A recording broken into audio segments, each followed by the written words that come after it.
দেখো, missile man নামে পরিচিত APJ Abdul Kalam, mountain man নামে পরিচিত দশরথ মাঝি, এ ফাগুনিয়া তো আমার জান হ্যাঁ রে জান, আর মদম্যান নামে পরিচিত এই মালটা।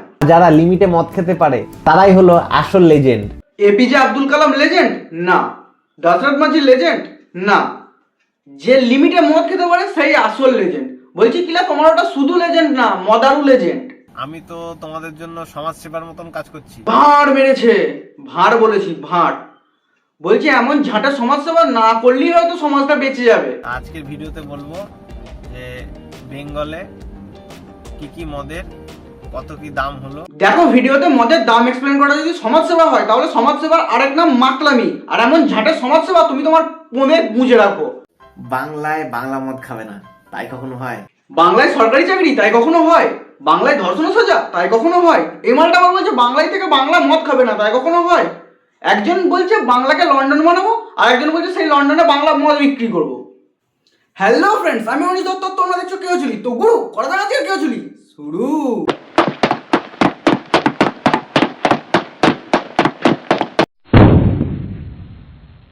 তো বন্ধুরা, আজকে কেউ চুরি করবো এই মানুষটাকে নিয়ে। দেখো, মদ যদি ইনফরমেশন হয় তাহলে এই মানুষটা গুগল। দেখো, মদ যদি বাংলার দিদি হয় তাহলে এই মানুষটা দেবাংশু। সারাদিন আমার দিদি, আমার দিদি, আমার দিদি, আমার দিদি। দেখো, মদ যদি জাদু হয় তাহলে এই মানুষটা হ্যারি পটার। পিতৃদেব, মদ কিনলাম। আজ আমি মাল ছাড়া কারো নয়। আমি তো তোমাদের জন্য সমাজ সেবার মতন কাজ করছি। বেঙ্গলে কি কি মদের কত কি দাম হলো। ভোটের পর নেতার থেকে আর হসপিটালের বেডে এর থেকে সমাজসেবার আশা করো না। আজকের ভিডিওতে মদ নিয়ে পড়াশোনা করব, ইতিহাস, ভূগোল, বিজ্ঞান, আরো অনেক সাবজেক্ট আছে। আমি মদের নতুন সাবজেক্ট নিয়ে এসেছি। ভাই, সব সাবজেক্ট নিয়ে পড়বো বললে বাপ বইগুলোকে রোল করে পোঁদে এমন করে ভরে দেবে যে পাত মারলে পাতা উল্টানোর শব্দ হবে। এই যে বইগুলো, এগুলো কি দরকার? এই সাইপাসগুলো কি দরকার? ভারতে কত ধরনের মদ আছে এবং মদ পাওয়া যায়, আর কোন মদ কোন সময় খাওয়া উচিত। দেখো, মানছি জানার শেষ নেই, তাই বলে কত রকমের মদ আছে এটাও জানতে হবে। দেখো, জানার শুরু কোথায় আমি জানি না, তবে জানার শেষে এই ইউটিউব চ্যানেলে। সব শ্যাম্পেন ওয়াইন আর সব ওয়াইন শ্যাম্পেন নয়। আরে কাকা, বলেছো কি সেই ছোটবেলার পার্থক্যের মতো? তো সব রম্বসই সামান্তরিক, কিন্তু সব সামান্তরিক রম্বস না। সব আকরিকই খনিজ, কিন্তু সব খনিজ আকরিক না। তবে ঘরে বানানো মদ এড়িয়ে চলাই ভালো, এটা খেলে শরীর খারাপ হতে পারে। আরে দাদা, যে কোনো মদকে এড়িয়ে চলাই ভালো। যে কোনো মদ খেলেই তোমার শরীর খারাপ হবে। ঘরে বানানো মদ মদ, আর দোকানে কেনা মদ কি অমৃত নাকি? দেখো, রাতে তুমি 1/1.5 ml ফেলো আর 3 ml ফেলো, ফেলার পর কেলিয়ে তুমি যাবে, এটাই বাস্তব। আর যারা এটার মানে বুঝতে পারলে না, তোমরা ঘরে গিয়ে লক্ষ্মী এলো ঘরে দেখো, যেখানে বাস্তবতা তোমার চোখে আঙুল দিয়ে বলবে গপ গপ গপ। আজকে তোমাদের দেখাবো বাংলা মদ দিয়ে কিভাবে কফি বানাতে হয়। যত মাতাল রাস্তায় এবার নামবো আন্দোলনে। দাদা, একদিন বিচুটি পাতার রস দিয়ে মদ খেয়ে ভিডিও বানিয়ে তো দেখবো। তোমরা কখনো বাংলা মদ দিয়ে ব্লুবেরি ককটেল খেয়েছো? তোমরা কখনো স্টিং দিয়ে বাংলা মদ খেয়েছো? তোমরা কখনো চানাচুর মুড়ি দিয়ে বাংলা মদ খেয়েছো? তোমরা কখনো বাংলা মদ দিয়ে ব্ল্যাক ওয়াটার ট্রাই করেছো? তোমার কি আমাদেরকে দেখে বোকাচোদা মনে হয়? না, আমরা এত আলবাল খাবার কথা চিন্তাও আনি না। আর তুমি তো পারলে যমরাজের মুখ দিয়েও বাংলা খেয়ে নেবে। আমাকে আরেক পেক ডাল দে তো। ডালের আবার পেক? আচ্ছা, মদ গ্লাসে ঢালার পরে কেউ আবার 1 ফোঁটা মাটিতে ফেলে দেয় কেন? আমি যতটা জানি, এমন করে দেওয়া মানে আমাদের 14 গোষ্ঠী বা পূর্বপুরুষকে মদ নিবেদন করা।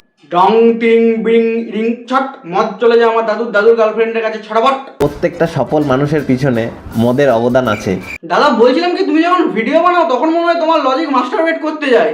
আর তোমার সফলতায় তো বাংলা মদ, হার্ডওয়ার্ক আর স্মার্ট ওয়ার্ককে একসঙ্গে। কেউ কেউ ভাবে দরজার ভেতরে করলে কেউ ধরবে না। কি করার কথা বলছো গো দাদা? এক জায়গায় 15 জনের বেশি জমায়েত হয়ে মদ খেলে সেটা ইল্লিগালি। ও আচ্ছা, এই ব্যাপার, তাই হোক।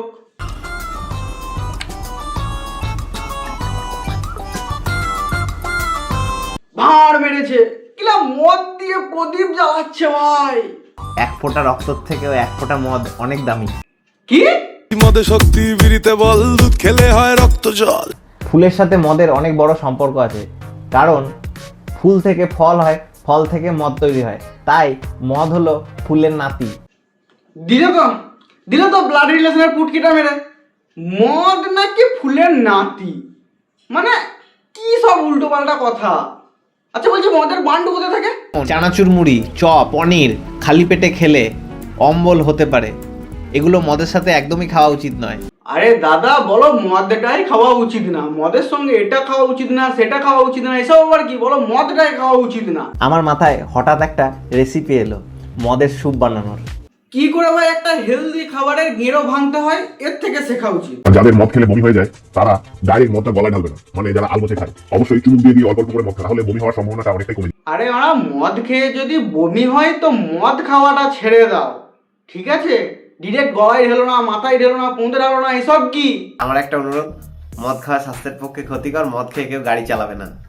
আর চ্যানেলে নতুন হলে চ্যানেলটা সাবস্ক্রাইব করে বেল আইকনে প্রেস করে দাও। মদ খাওয়া যখন স্বাস্থ্যের পক্ষে ক্ষতি করি তাহলে তোমার চ্যানেলটা সাবস্ক্রাইব করে আমি নিজের স্বাস্থ্যটার ক্ষতি করব কেন? তো বন্ধুরা আজকের ভিডিও এই পর্যন্ত। ভিডিওটা ভালো লাগলে লাইক করো, কমেন্ট সেকশনে জানিও কেমন হয়েছে, বন্ধুদের মধ্যে ভিডিওটা শেয়ার করো, আর আমার চ্যানেলের পরবর্তী ভিডিওগুলো দেখার জন্য আমার চ্যানেলটাকে সাবস্ক্রাইব করে অল নোটিফিকেশন অন করে দিও। আর হ্যাঁ, এই চ্যানেলে কিন্তু মদের ইনফরমেশন দেওয়া হয় না, তো তোমার স্বাস্থ্যের কথা ভাবতে হবে না, ওটা ঠিকই থাকবে যদি তুমি না মদ খাও। সবার উপর মত সত্য, তার উপরে গরম ভাত, তোরা শুধু খেয়েই যাবি, আমরা খালি পড়বো ভাত।